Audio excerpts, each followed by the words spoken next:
What is the highest level of spirituality and how do you actually reach that level? Recently, I've been noticing something. The internet is full of people talking about spirituality, how to become more spiritually aligned, how to raise your vibration, how to awaken.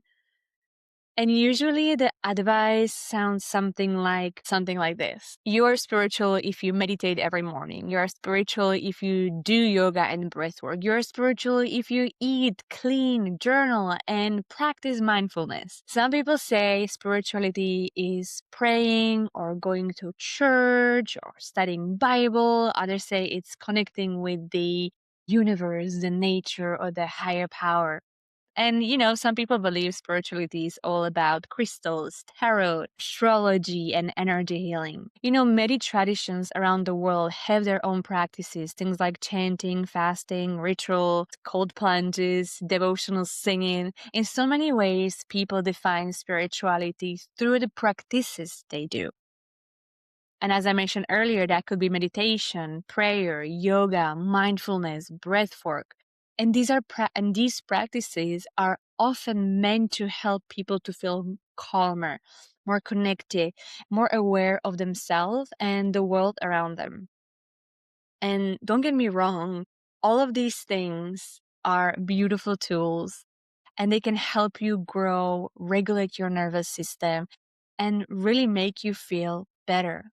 They help you reflect on so many things into your life, and they can help you become more present in your life. But doing those things doesn't automatically make someone truly spiritual, because most of these things are external practices. They are tools, and these tools don't always mean a big transformation.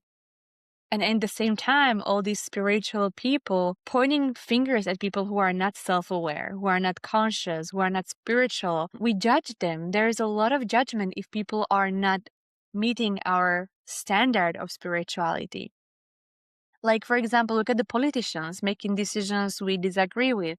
We look at people online saying things we don't like. We look at people acting out of anger, ignorance, or pain. And immediately we point fingers, we criticize, we blame, we feel anger and resentment, and sometimes we even hate. And today I want to talk about this in this video because I think it's incredibly important. And I personally believe in any religion, in any teaching that I have discovered, is only one thing that makes you truly connected and truly spiritual. And I'm about to tell you what it is. There is a beautiful quote by Andrea Zabala that says, "Tell me every terrible thing you've ever done and let me love you anyway." When you really sit with this sentence, you realize something that might actually be essence of the spirituality. Because real spirituality is not about feeling superior to others. The moment you feel better than someone else, it's not spirituality or alignment, it's the ego. And there's a huge misconception about this. We spend so much time teaching people how to meditate, how to manifest, how to align their energies. But we spend less time teaching people how to love each other, how to show compassion, how to hold space, even for people we deeply disagree with. And that is why I believe that the highest form of spirituality is this: loving people. Despite the terrible things they may have done, despite their mistakes, despite their past. Because it's easy to meditate for 2 hours a day. It's easy to post spiritual quotes online. Deep inside, you still carry resentment, anger, judgment, and hatred toward other people. You are still very far away from a real love. And I know this is hard.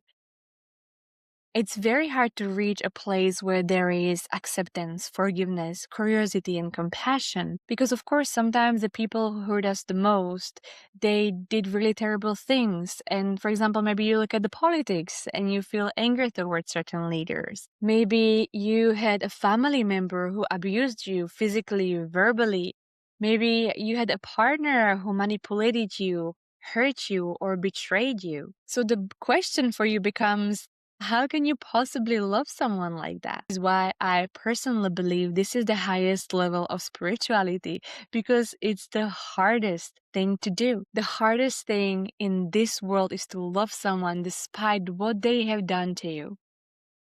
To find compassion even when your pain tells you not to. I truly believe that we are all connected, that we are all part of same human experience, and if we are able to deeply hate another person, there is usually also a part of yourself that you are rejecting. Most wisdoms and traditions say something very similar, but in different ways.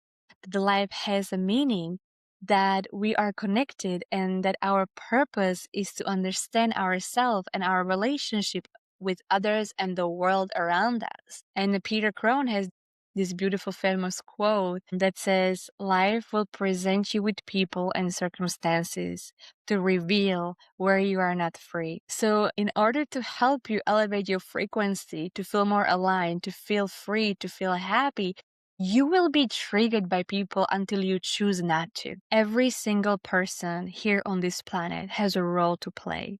Because sometimes the person who hurt you the most is presenting you with something very powerful.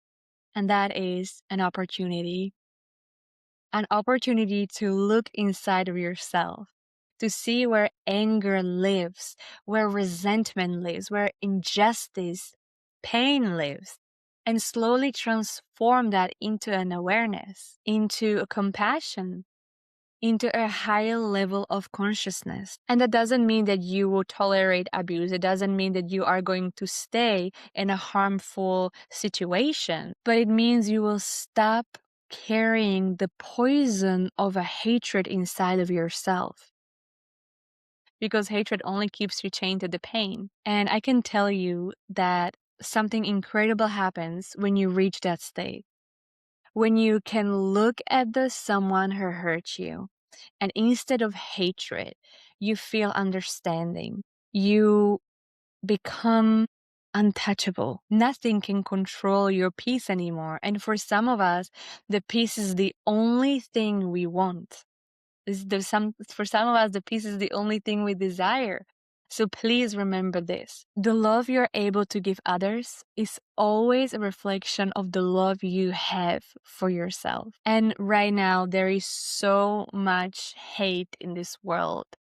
We point fingers at each other. We insult each other. We divide ourselves into sides, but we forget something very simple.